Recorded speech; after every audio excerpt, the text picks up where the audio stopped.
no ar. Então, boa noite, pessoal, companheiros e companheiras que estão assistindo nós nessa live. Hoje,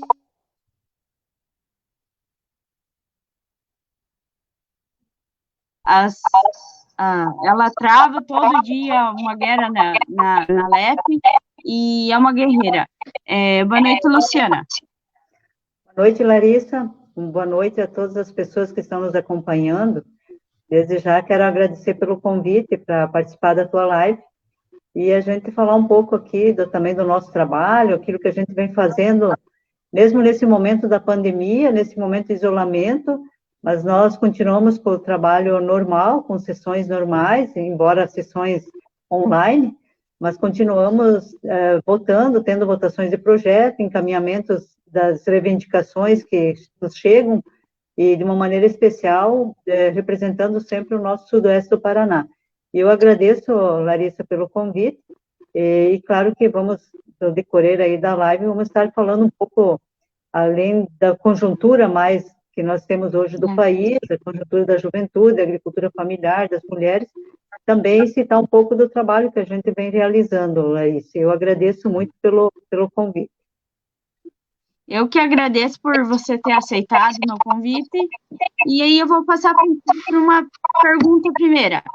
Como você está vendo a agricultura familiar nesse momento de pandemia que o Brasil está vivendo? Olha, Larissa, na verdade,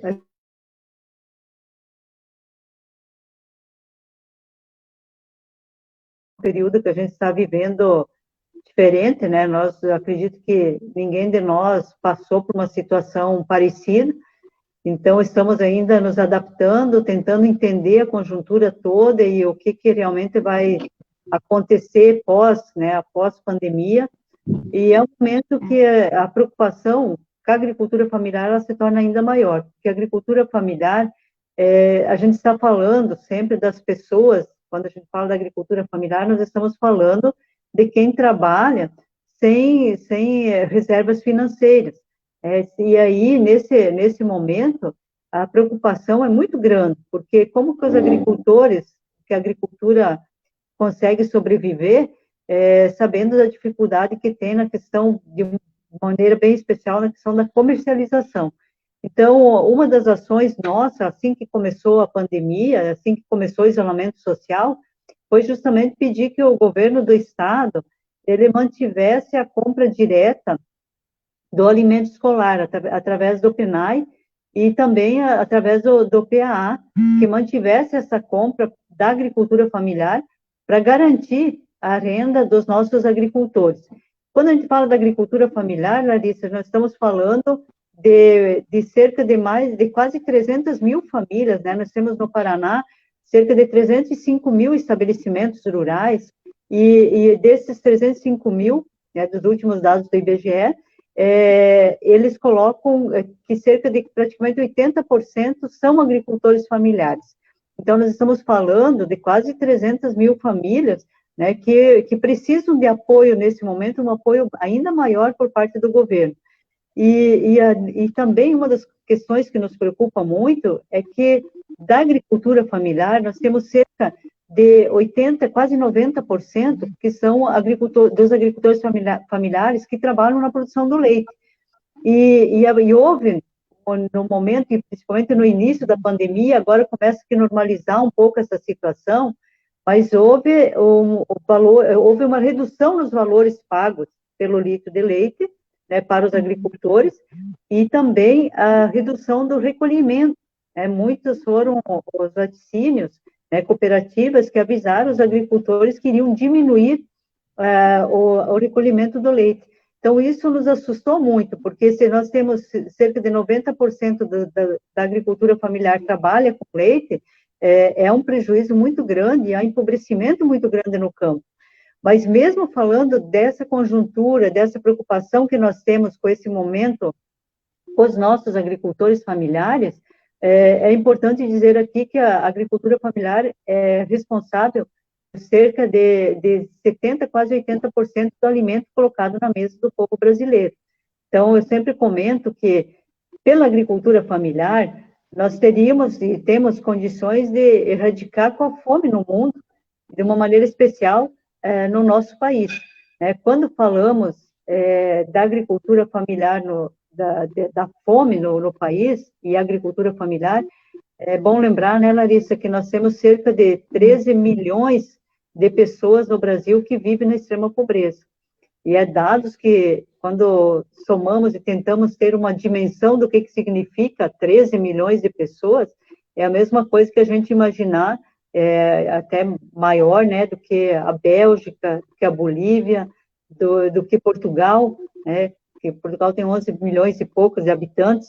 Então, nós temos cerca de 13 milhões só no Brasil que passam fome, pessoas que, na verdade, vivem na extrema pobreza, praticamente passando fome, porque elas vivem com cerca de R$ 145 por mês. Então, a gente imaginar que nós temos cerca de 13 milhões que vivem com R$ 145 reais por mês, é praticamente dizer que essas pessoas realmente passam fome, não tem como ser diferente, né, Larissa? E por outro lado... Oi, Larissa. Pois é. Então, por outro lado, a gente vê, assim, muitos agricultores que conseguem, nesse próprio momento da pandemia, se usarmos um exemplo, Larissa, do que está acontecendo hoje, nós temos agricultores, através do MST, do Movimento Sem Terra, que estão, só no Paraná, no início, aí, no mês de abril e maio, foram distribuídos cerca de 100 toneladas de alimentos, que é o pessoal que produz, o pessoal que está acampado, o pessoal que está assentado da reforma agrária no nosso estado, que produziram alimento e que desse alimento, eles, como sempre foram solidários, nesse momento, a solidariedade se tornou ainda maior por parte do movimento e houve um recolhimento, cada pessoa, cada família doou um pouco do seu produto e cerca de 100 toneladas de alimentos foram distribuídas para famílias que hoje, que passam hoje mesmo, nesse momento também, estão passando por dificuldades, e que o movimento levou, então, para as famílias carentes, famílias que estavam precisando de alimentos, e também levou para os hospitais, para Santa Casas, né, de caridade também, que fazem um trabalho mais assistencial, e que foi e está sendo fundamental esse apoio. Então, por isso que a gente fala que mesmo que nós temos hoje,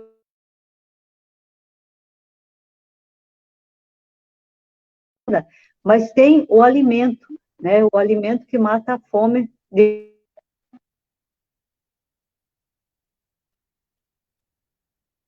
pessoal que está acampado, que está assentado, realmente tem sido fundamental para não deixar com que a pobreza aconteça ainda de uma forma ainda maior, ganhe uma dimensão ainda maior, que realmente é as pessoas que acabam muitas vezes morrendo por falta de um alimento.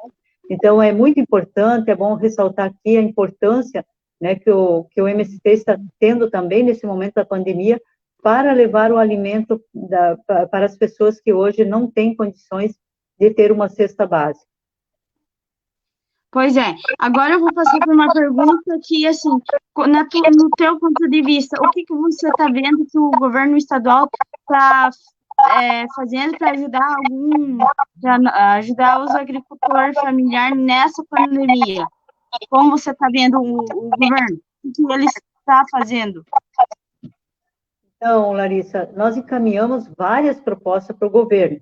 Nós não tivemos ainda uma informação de nada assim tão concreto. A única proposta que a gente soube que o governo anunciou que está implantando é a questão, e que foi uma sugestão também nossa, que encaminhamos através de requerimento, a gente fala envio de mensagem ao governador, porque é importante falar aqui, Larissa, que tanto quando a gente fala da política e do poder político, é importante dizer aqui que nós temos o legislativo e o executivo.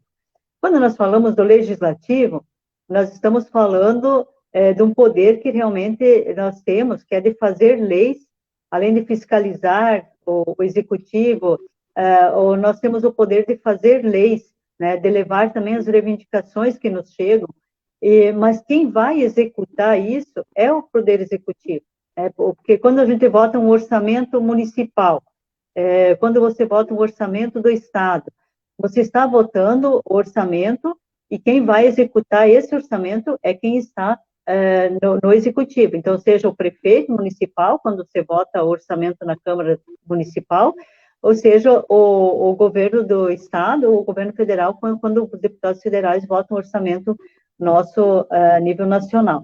Então, o orçamento para o país.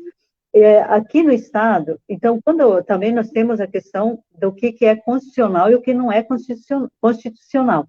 E nós não podemos apresentar projetos que gerem uma despesa, principalmente se não falarmos de onde vai sair esse recurso para poder executar, então, uma determinada obra, uma determinada ação. E falando nessa questão, então, como nós encontramos muito a questão da inconstitucionalidade das leis, então a gente busca sempre apresentar uma forma, uma proposta que não torne inconstitucional e que o governo possa realmente aplicar ela, porque para nós o importante é que ela aconteça na prática, né? É claro que é importante saber que a gente tem algumas leis aprovadas, né? Se for olhar, mesmo, Larissa, aqui mesmo, a gente já tem algumas leis que são muito importantes, como a própria questão da vinda do hospital regional aqui para o Sudoeste, né? Que atende toda a nossa região do Sudoeste, aprovada em 2001, né, depois sancionada em 2001, depois só colocada em prática, praticamente inaugurado o hospital 10 anos depois, mas está ali, né, e foi uma lei, então a gente fica feliz quando você apresenta um projeto de lei, ele é aprovado e ele se torna uma lei para o Estado. Mas tem muitas coisas que a gente sabe que não dá para apresentar dessa forma, então por isso a gente encaminha envio de mensagem ao governador. E foi o que nós fizemos nesse momento que nós estamos passando de pandemia, tanto essa deputada quanto os deputados do nosso partido, do PT, né, o deputado Lemos, deputado Tadeu, deputado Arilson, como também os deputados que nós chamamos da oposição, que aí reúne, nós estamos em 7 deputados na oposição, Larissa, e a maioria dos projetos ou de expediente encaminhado nesse momento, de requerimentos encaminhados nesse momento, eles têm sido feitos através da bancada da oposição, até para ter mais força e porque somos solidários um com o outro, né, com os deputados. Então, todos o que os demais deputados da oposição estão encaminhando, também solicitam a assinatura nossa e todos os projetos ou requerimentos que eu encaminho também eu estou buscando assinaturas, o apoio dos demais deputados. E nesse sentido, para não ser inconstitucional, Larissa, a gente encaminhou, então envio de expediente ao governo e a bancada mesmo encaminhou uma série de propostas no conjunto, né, tanto para a questão para a população urbana quanto do campo.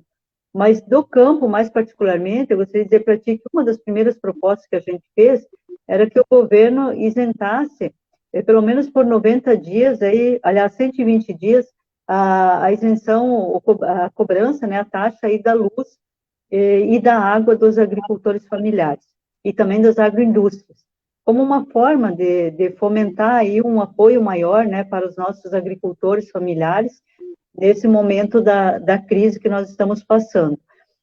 Também pedimos que o governo criasse um PAA do Estado, um programa de aquisição de alimentos da agricultura familiar estadual, né, porque o que nós temos hoje, que acontece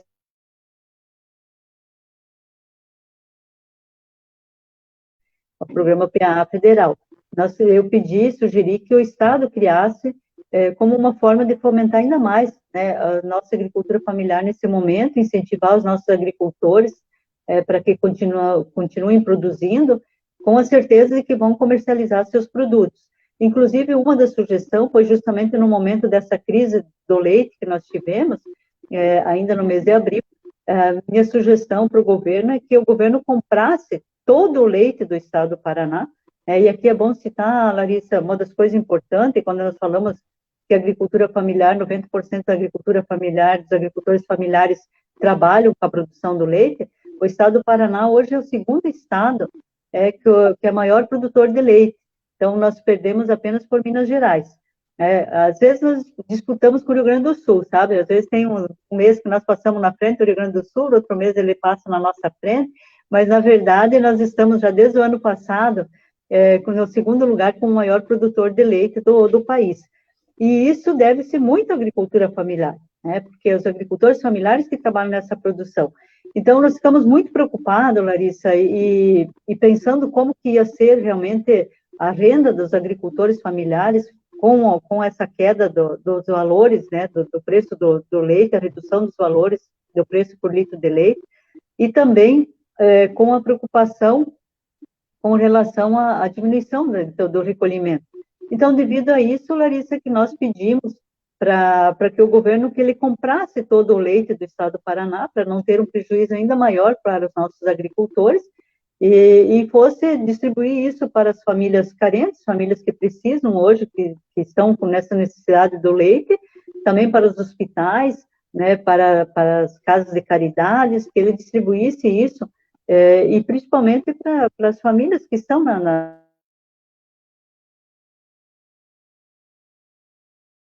isso. Dessa questão do leite, nós sentimos, pelo menos, que na semana passada para cá, que houve uma certa reação que nos deixa, assim, um pouco feliz, né, com relação a isso, com relação tanto ao recolhimento, quanto também aos valores pagos pelo litro de leite. Agora, na questão do PA, o governo realmente está buscando criar um PA do Estado, e a gente espera que realmente isso aconteça para poder ter a certeza que os agricultores familiares vão poder comercializar seu produto.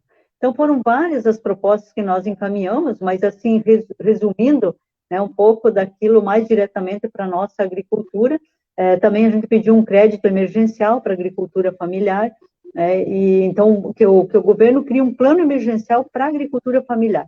Nesse plano emergencial, essa questão da compra, da aquisição do leite, da formação do PAA, e também da questão de um crédito para as agriculturas familiares nesse momento da pandemia, sabe? Um crédito que venha dar uma sustentação e garantir aí a vida dos agricultores familiares. Pois é, então, esse dia eu fiz uma live com o Jequião Filho, e aí ele falando que o governador, assim, ele não quer muito saber de conversa, que ele é mais fechado e coisa, e não adianta falar com ele. E isso é triste, porque a gente colocou um governador para ter mais diálogo para a população, né? Exatamente, Larissa. Nós temos dificuldade no sentido, até por ser oposição também ao governador, né? Mas a gente, assim, fica... a análise que eu faço um pouco do Estado nesse momento, do governo do Estado, é que a nossa preocupação é que o governo do Estado, hoje, ele tem trabalhado muito parecido com o governo federal.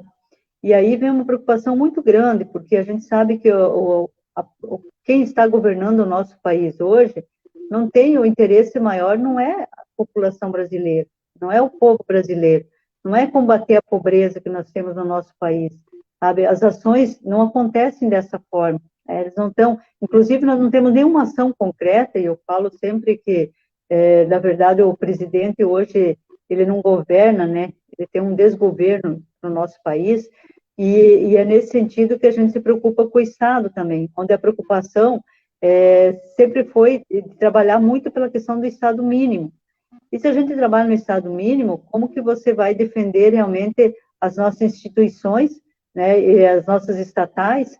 E hoje, se você olhar a pandemia, e essa tem sido bastante a fala do Lula, né, a pandemia, ela mostrou que nós precisamos do Estado forte, ao contrário do próprio sistema capitalista que defende o Estado mínimo, e quem está no poder querendo vender tudo que é nosso, né? Por isso que eu falo que o governo está muito parecido, porque no Estado também se encaminha muito as propostas de privatizações das nossas estatais, e a nível nacional também está assim. Só que nesse momento, se nós não temos um Estado forte, como que nós vamos conseguir auxiliar a população brasileira? Como que nós vamos poder realmente garantir, inclusive a própria questão do SUS? E aí entra uma dos assuntos, e assuntos polêmicos, inclusive, mas é uma questão que o PT defendeu muito, o não congelamento dos recursos da saúde e da educação, através da emenda constitucional 95. Hoje nós estamos padecendo, e quando a gente analisa um pouco a conjuntura pelo coronavírus, pelo aquilo que está acontecendo, por essa pandemia, nós sentimos ainda mais a importância de termos um SUS forte. Nós precisamos, as pessoas precisam do SUS, o povo brasileiro depende do SUS. Então, nesse momento, o Estado, falando do Estado como um todo, né, você falando do governo federal, do governo do Estado, tem que realmente investir e tem que descongelar esse recurso que foi congelado.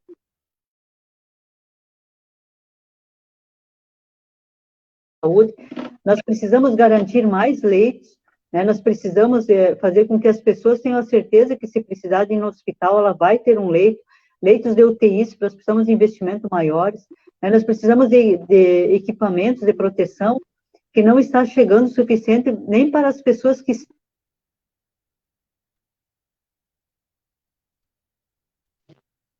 penitenciários. Inclusive, a gente já fez, eu fiz uma fala há poucos dias atrás na Assembleia, encaminhei o requerimento também, solicitando mais equipamentos, porque as pessoas que estão hoje na linha de frente e que elas não têm como trabalhar em casa, elas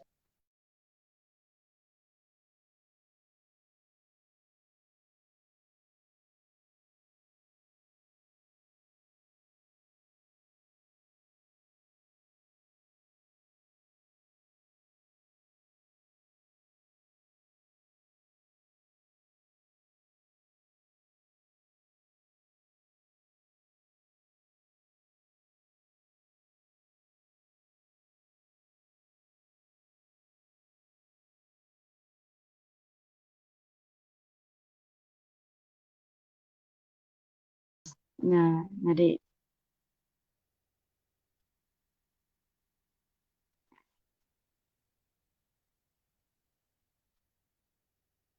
Vamos aqui. Então, tivemos um problema. Tivemos um problema. Pode continuar falando, Luciana. Então, na verdade, só para terminar essa análise que a gente estava fazendo, mais do Estado também, e dessa dificuldade, às vezes a gente encontra dificuldade por ser oposição, mas, na verdade, porque os nossos princípios, a nossa proposta, ela é diferente de quem está no poder hoje, seja a nível de Estado, seja no governo federal, a nível de país, no nosso país. Então, essa é a preocupação, porque nós sempre defendemos, e isso foi investido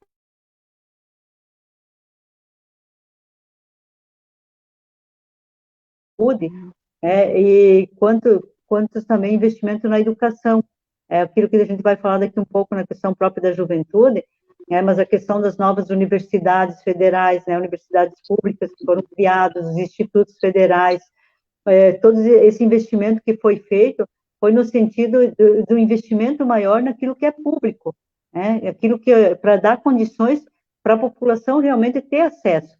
E nós estávamos falando justamente nesse momento que a gente precisa de um Estado forte, porque a população precisa de um SUS, então nós precisamos que tenhamos um SUS forte, que dê condições de atender a população nesse momento da pandemia, e nós precisamos também de um governo, do Estado, que realmente consiga auxiliar, nesse momento, socorrer, na verdade, os pequenos e médios empresários, os microempresários, os pequenos empresários, pequenos comerciantes. Nós precisamos de um governo que apoie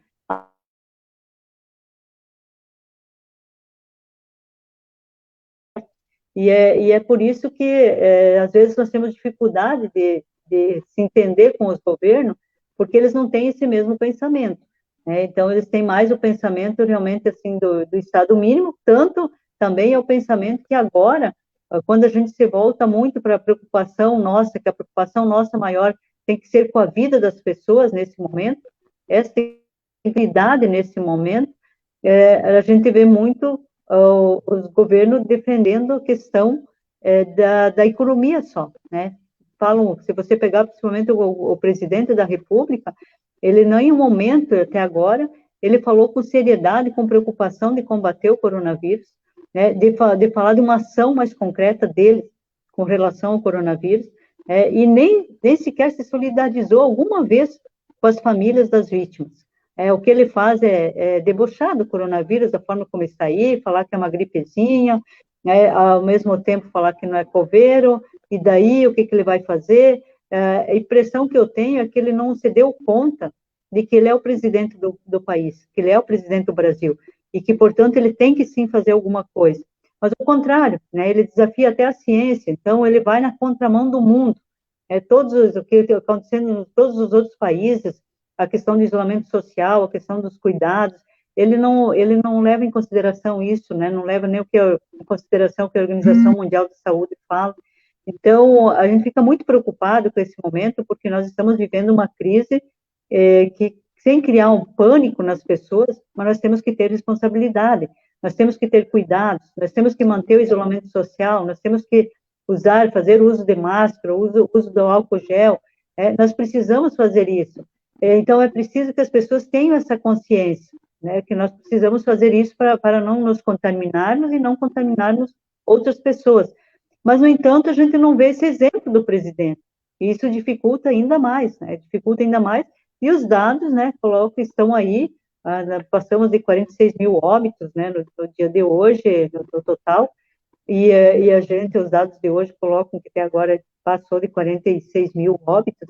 Então, é muito preocupante, né, Larissa? O estado do Paraná também, faz umas 2 semanas para cá, que disparou, né, os números das pessoas contaminadas, e a gente fica com uma preocupação muito grande. Nós precisamos de que quem está no comando, seja do Estado, seja do nosso país, e principalmente do nosso país, que nesse momento tenha realmente uma ação voltada no sentido de realmente combater o coronavírus, uma ação que realmente, que pelo menos fale para nós que está preocupado, que está investindo, mas não, infelizmente a gente não tem o presidente preocupado com a saúde, com a vida das pessoas.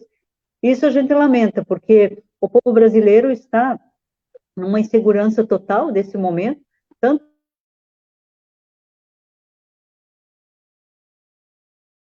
muitas pessoas ficando desempregadas, e também pela questão mais saúde mesmo, né, por esse momento que a gente não sabe ainda o que vai ocorrer com o Brasil, o que vai ocorrer com as pessoas, então é preocupante. Eu falo que a gente está vivendo no país 3 crises, o que nós chamamos aí da crise sanitária, que é essa questão do coronavírus, ou nós chamamos também da crise econômica, que o coronavírus só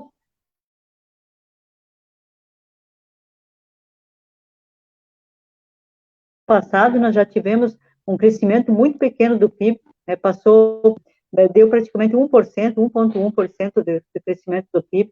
Então, nós já estávamos com problema, né, com uma crise econômica no país, que já estava instalado, e que se agravou um pouco mais agora com a questão do coronavírus, justamente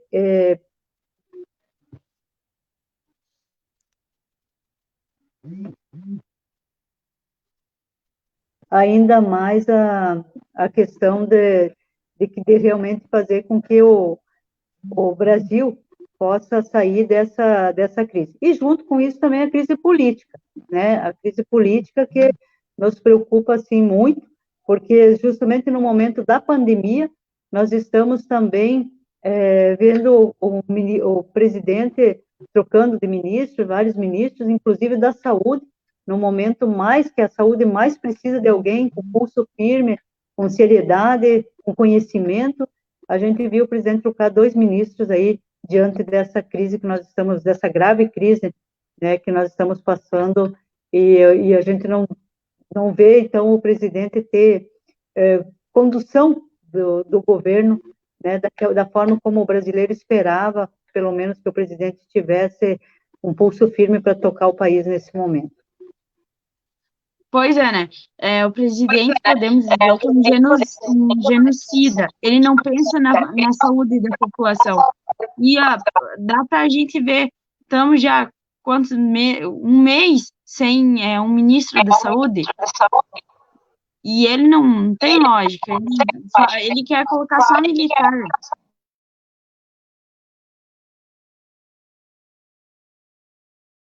Tendo um pouco problema da internet, né? Mas se eu entendi um pouco a tua colocação, é justamente nisso, né? Ele não está olhando a questão técnica, que precisa, que nesse momento, nós precisamos realmente de uma pessoa com conhecimento da área, né? Da questão principalmente da saúde, né? Nós precisamos de pessoas que realmente tenham entendimento infelizmente, não está sendo levado em conta esse critério para escolher o ministro, né? Está sendo realmente só uma questão, se nós analisarmos um pouco, todas as pessoas, todos os cargos que estão sendo nomeados agora, realmente vem da questão militar, né, que é o que ele tem priorizado, e não tem priorizado, então, essa questão que para nós, podemos até discutir a questão de outros ministérios, mas esse ministério nós temos que ter alguém que tenha o conhecimento para poder realmente comandar essa pasta, até pelo momento que exige, né, muita seriedade e muito conhecimento. Então, eu vou passar para uma outra pergunta. Como você está vendo a juventude, como que a juventude está se organizando nesse momento de pandemia, e esse ano é ano de eleição, né? Como está a juventude ainda, o região? Como estão se organizando? Então, Larissa, na verdade, primeiro é importante dizer assim que a juventude está se organizando. Por mais que às vezes a gente não consegue ver assim a dimensão de toda essa organização, mas ela se organiza de diversas formas, né? Então, através, se analisarmos assim, a própria questão, através da mídia, né? Mas de uma maneira especial através dos movimentos sociais, e isso é importante.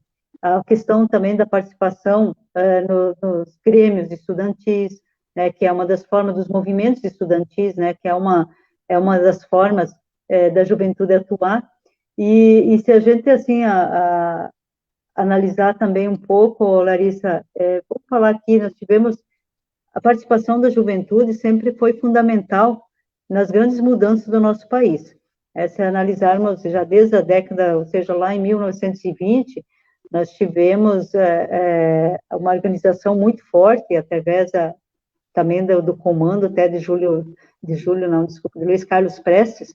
Nós tivemos uma organização muito forte da juventude, e que realmente lutou contra o sistema político da época, e a própria questão do voto do cabresto, que nós chamávamos, né, conhecido como voto do cabresto, que eram os coronéis que comandavam, né, para votar simplesmente em quem eles queriam. Então, comandavam as pessoas e para votar em quem eles queriam. E isso fez com que surgisse já nessa época, em 1920, começou a surgir muitos grupos, muitos movimentos, e de uma maneira bem especial, muitos jovens nesses movimentos, comandando esse movimento, que resultou depois na Coluna Prestes. E quando a gente vê um pouco essa nossa história, a gente vai ver que o próprio movimento a criação da Coluna Prestes, ela teve um resultado, não no imediato, mas que abriu caminhos para depois Getúlio Vargas chegar ao poder, né, em 1930. Então, houve essa manifestação muito forte da juventude. Depois, nós tivemos uma participação forte da juventude nos anos 50, quando foi a luta já na defesa do petróleo é nosso. Então, nessa época, a juventude já estava também preocupada, né, com as nossas estatais, de uma maneira especial falando da Petrobras, né, a defesa do petróleo. Então, a juventude foi para a rua na defesa do petróleo é nosso. Aí veio a questão da ditadura. Junto com a ditadura, nós sabemos que foi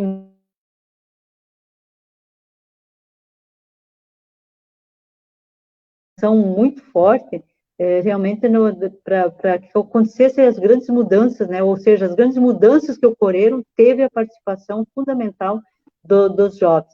E aí, quando nós tivemos a ditadura, então, por muitos momentos, houve uma participação forte, em todo momento teve a participação dos jovens, mas momentos que marcaram, né, como em 68, que teve a marcha chamada Marcha dos 100 mil, e aí liderada pelos jovens, e contra a ditadura. Depois, em 1980, então, a luta pelas diretas já, depois o impeachment do Collor. Então, todos os momentos assim que a juventude sentiu a necessidade de mudança no país, ela realmente foi para a rua, ela se organizou de diversas formas, né, e fez com que realmente acontecesse mudança. E agora a gente sente essa participação também, Larissa, e que é importante, e nós precisamos de uma participação ainda maior, né, da juventude, porque assim como na questão das mulheres, que a participação ainda é bastante pequena, nós temos a questão da juventude também, na política, diretamente, nós temos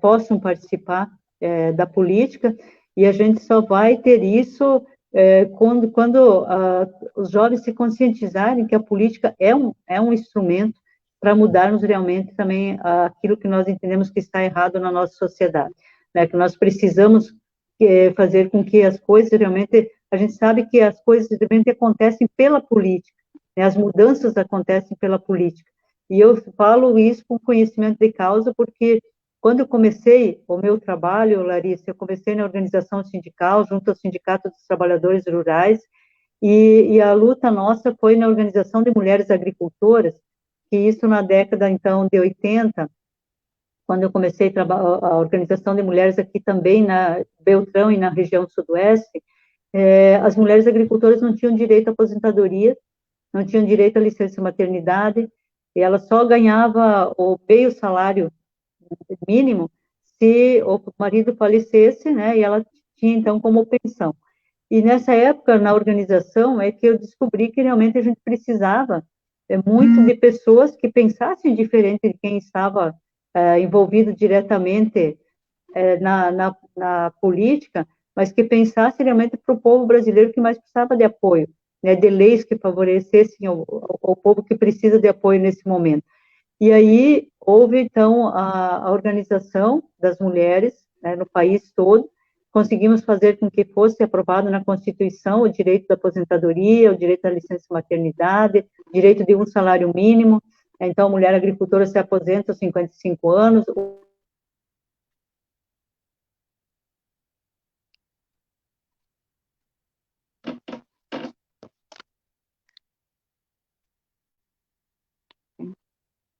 A importância de termos pessoas realmente comprometidas, com a nossa causa, com um projeto social. E nesse momento é que eu falo também essa importância de termos jovens comprometidos, jovens que realmente sabem que as mudanças vão ocorrer com a própria participação dos jovens, porque nós temos hoje a questão quando falamos da juventude, eu falo, nós precisamos trabalhar mais políticas públicas para a juventude. E políticas públicas para a juventude é falarmos um conjunto de ações e de decisões de governo para a juventude. A questão de uma educação de qualidade, na questão de emprego, né, que realmente o jovem possa ter oportunidade de emprego, na questão de termos uma qualificação melhor e maior da própria mão de obra, na questão de facilidade de acesso para o nosso jovem na questão da cultura, na questão do esporte, na questão do lazer. Então, isso tudo é importante, discutir políticas públicas para a nossa juventude, abrir as portas, dar oportunidade. Hoje nós precisamos realmente fazer com que os nossos jovens tenham oportunidade, né? E por isso nós precisamos discutir políticas públicas para a juventude. E nada melhor do que o próprio jovem participar, não só discutir, mas ele participar, ele atuar.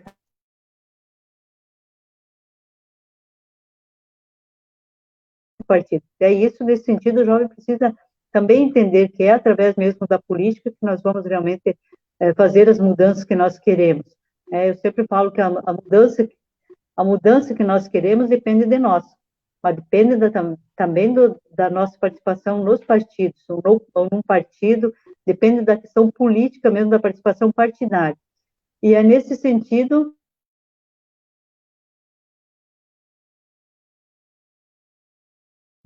ter uma atuação maior, ter um espaço, e aí é fundamental que os partidos abram esse espaço. Vou falar mesmo do PT, sempre tem respeitado pelo menos a 30% da participação, né, da juventude, assim foi com a questão das mulheres. Hoje estamos numa luta de pelo menos 50%, né, 50-50, e acho isso muito importante. E essa questão também da participação, então, esse espaço para os jovens, para que eles possam ter essa oportunidade, né, de defender também o que pensa e poder juntos, né, a gente construir essas políticas públicas aí para melhorar ainda mais a nossa sociedade e para realmente levar aquilo que o jovem espera, que é poder ter oportunidade. E agora, para encerrar, assim, que já passou dos 30 minutos, e você podia falar um pouquinho sobre o projeto que foi aprovado, acho que hoje ou ontem, sobre a violência contra as mulheres? Sim, Larissa. Foi aprovado hoje, a sessão de hoje à tarde. É um projeto muito importante, que é uma forma, ele institui no estado do Paraná o Serviço de Combate à Violência contra a Mulher via WhatsApp.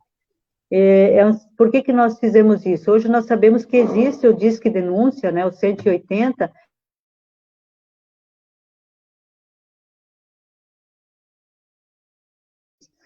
mas qual é o problema por que nós apresentamos esse projeto da denúncia via WhatsApp?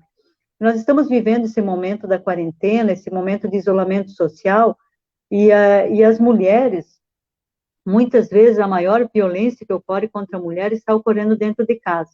E nesse momento do isolamento social, ela está dentro de casa e muitas delas estão convivendo com o agressor, né? Ela está sendo vítima da violência e ela está com o agressor, está praticamente refém do agressor. E isso eu falo, Larissa, até porque os dados que estão sendo colocados para nós, realmente, eles justificam isso, que é um momento que cresceu muito a violência contra a mulher durante esse momento da pandemia. Nós tivemos dados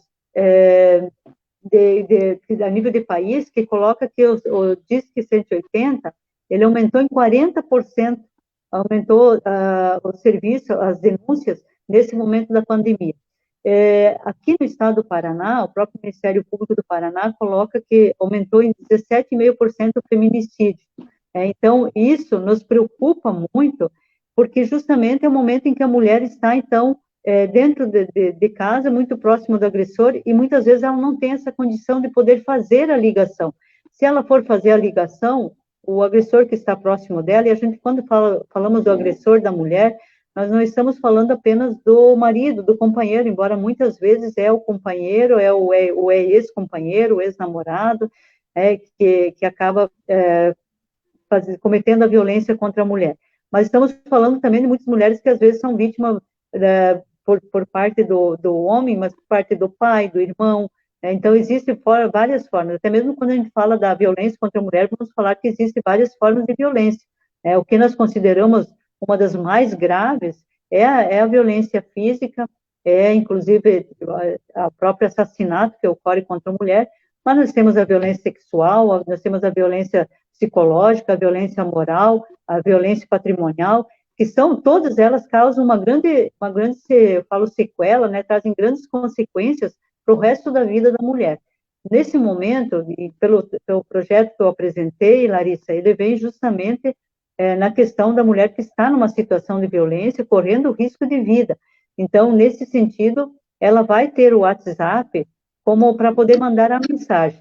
Esse serviço, esse projeto agora aprovado, se o governador sancionar, ele vai fazer com que as mulheres possam, o WhatsApp ele não vai servir para receber ligação, né, ou esse número, ele vai só funcionar realmente como WhatsApp só para mensagem. Então, a pessoa vai poder mandar mensagem, e nós chamamos de o combate da violência silenciosa, porque a mulher vai poder mandar a mensagem sem precisar falar. Porque muitas vezes, se ela for fazer a ligação e o agressor estiver próximo dela, eu falo, a situação pode se agravar ainda mais. Então, da forma que a gente está pedindo agora, instituindo o serviço via WhatsApp, a mulher pode mandar mensagem, ou uma vizinha, quem está próximo.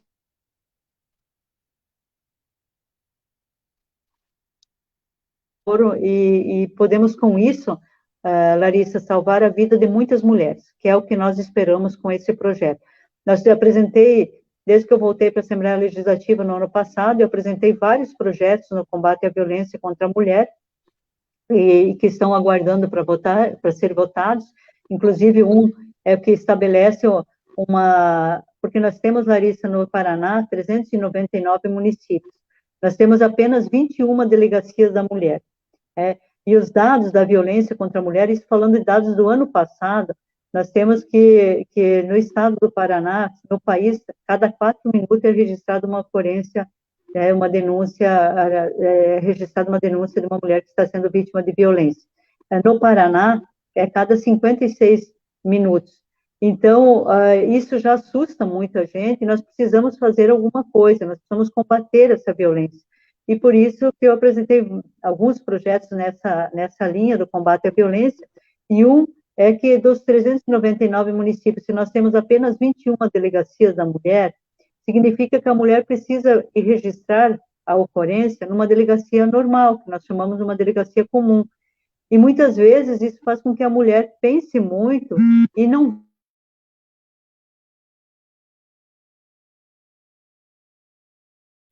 sem ter condições ou sem ter coragem de ir lá fazer a denúncia. Então, o que nós estamos pedindo é justamente que em cada delegacia que nós temos, seja colocado um espaço, construído uma sala, destinado uma sala especial para atendimento à mulher vítima de violência.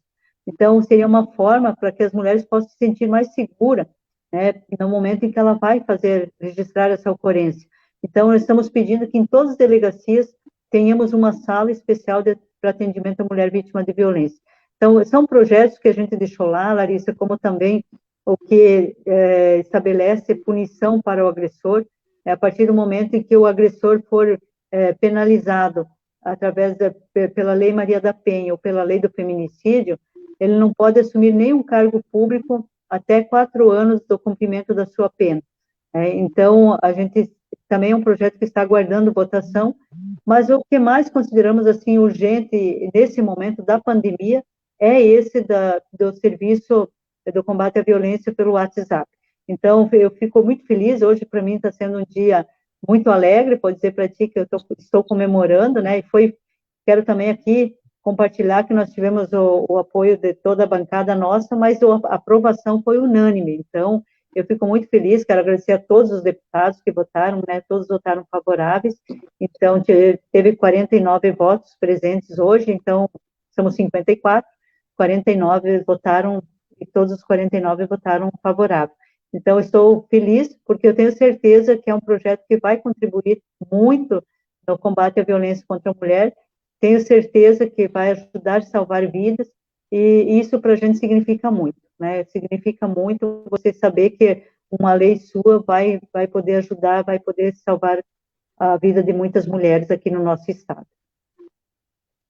Eu queria agradecer a você, Luciana, por ter aceitado esse meu convite e nós conversar um pouquinho nessa noite, além de todos os problemas que está dando a nossa live, mas agradecer de coração e falar que vamos à luta e não podemos desistir agora. Com certeza, Larissa. Eu quero mais uma vez então, agradecer a você, agradecer a todas as pessoas que estão nos acompanhando e realmente ações como essa, sua, através da live, leva muita informação para as pessoas, então parabéns para você por essa iniciativa e que você continue aí firme e forte também na organização da nossa juventude, porque nós só vamos ter um Brasil melhor, uma sociedade melhor, com a nossa juventude também tendo voz e tendo vez.